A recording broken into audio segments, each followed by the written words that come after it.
સુરતમાં લોકોના આરોગ્ય સાથે ચેડા યથાવત જોવા મળી રહ્યા છે। સુરતના લસકાણામાંથી નકલી ઘી બનાવવાનું કારખાનું પકડાયું। 319 કિલો નકલી ઘી સાથે કારખાનું ચલાવનારા અલ્પેશ ઠાંડલિયાની ધરપકડ થઈ છે। 856 કિલો સોયાબીન અને વેજીટેબલ ઓઇલના જથ્થા સાથે 2,11,000નો મુદ્દામાલ જપ્ત કરવામાં આવ્યો છે। આરોપી શુદ્ધ ઘીના નામે નકલી ઘીનું વેચાણ કરતો હતો। સોયાબીન ઓઇલ અને વેજીટેબલ ઓઇલમાંથી આરોપી આ ઘી બનાવતો હોવાનું સામે આવ્યું છે। સુરતમાં ફરી એક વખત નકલી ઘી ઝડપાયું છે।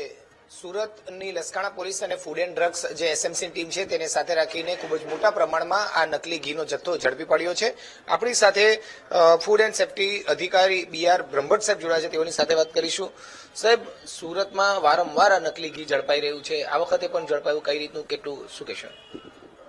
હું BR Brahmbhatt, food safety officer, Surat મહાનગરપાલિકા। લસકાણા પોલીસને આહિર સમાજની વાડીની પાછળ અમુક માણસો નકલી ઘી બનાવતા હોવાનું માલુમ પડે, તેથી જેઓએ અમારો સંપર્ક કરેલ, તેથી અમે અને પોલીસે સાથે રહી આ સદર જગ્યાએ રેડ કરી અને નકલી ઘી બનાવતા અલ્પેશભાઈ પાસેથી નમૂના લઈ ઘીનો જથ્થો પણ સીઝ કરેલ છે। તેમજ ડુપ્લિકેટ ઘી બનાવવા માટે તેઓ જે પામોલીન તેલના ડબ્બાઓ અને વનસ્પતિ ઘીનો ઉપયોગ કરતા હતા, જેનો માલ પણ જપ્ત કરેલ છે। કઈ રીતે બનાવતા હતા, અંદર શું શું મિશ્રણ કરતા હતા અને કેટલા મોટા પ્રમાણમાં આનો જથ્થો જપ્ત કર્યો છે?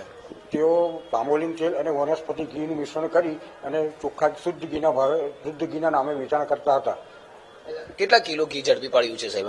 155 કિલો જેટલું ગાયનું ઘી અને 164 કિલો જેટલું ભેંસનું ઘી ઝડપી પાડવામાં આવેલ છે। સાહેબ, આજે આખો જથ્થો પકડાયો છે, એમાં 856 કિલો કંઈક સોયાબીન ને વેજીટેબલ, એ કઈ રીતનો આખો જથ્થો હોય છે અને બનાવતા છે? નકલી ઘી બનાવવા માટે તેઓ સોયાબીન તેલ અને વનસ્પતિ ઘીનો ઉપયોગ કરતા હતા, તેનો જથ્થો પણ જપ્ત કરવામાં આવેલ છે। સાહેબ, આ ઘી દેખાવમાં ઓરિજિનલ લાગતું હોય છે અને ડુપ્લિકેટ હોય છે, કેવી રીતે ભેદ ખબર પડે છે? આનાથી નુકસાન કઈ રીતનું? નરી આંખે જોઈને કહી ના શકાય કે ડુપ્લિકેટ છે, શુદ્ધ ઘી જેવું જ ઘી લાગતું હોય છે, પણ તે ખાવાથી તમને પેટના રોગો, હૃદયના રોગો થઈ શકે છે। કેન્સર જેવા રોગોની પણ જયારે વાત કરતા હોય છે પોલીસ કે અમુક ડોક્ટર અધિકારીઓ, તો એ કઈ રીતનું આમાં ભાગ ભજવતો હોય છે? શરીર માટે નુકસાનકારક તો છે જ, જે ડુપ્લિકેટ વસ્તુ છે તે શરીરને નુકસાન તો કરવાની જ છે। હવે કઈ રીતની કાર્યવાહી થશે આ બાબતમાં? તેઓની વિરુદ્ધ food safety and standard act પ્રમાણે કાર્યવાહી કરવામાં આવશે, તેમજ પોલીસ દ્વારા આઈપીસી અને સીઆરપીસીની કલમો લગાડીને આગળની કાર્યવાહી કરવામાં આવશે। આજે નમૂના લીધા છે, લેબોરેટરીમાં પૃથ્થકરણ માટે જયા પછી કઈ રીતનું આમાં પૃથ્થકરણ માટે નમૂના મોકલી આપવામાં આવેલ છે, પછી તેનું રિઝલ્ટ આવે આગળની કાર્યવાહી કરવામાં આવશે। તો ભરૂચની જાણીતી જામા મસ્જિદને લઈને વિવાદ સર્જાયો છે। સ્વામી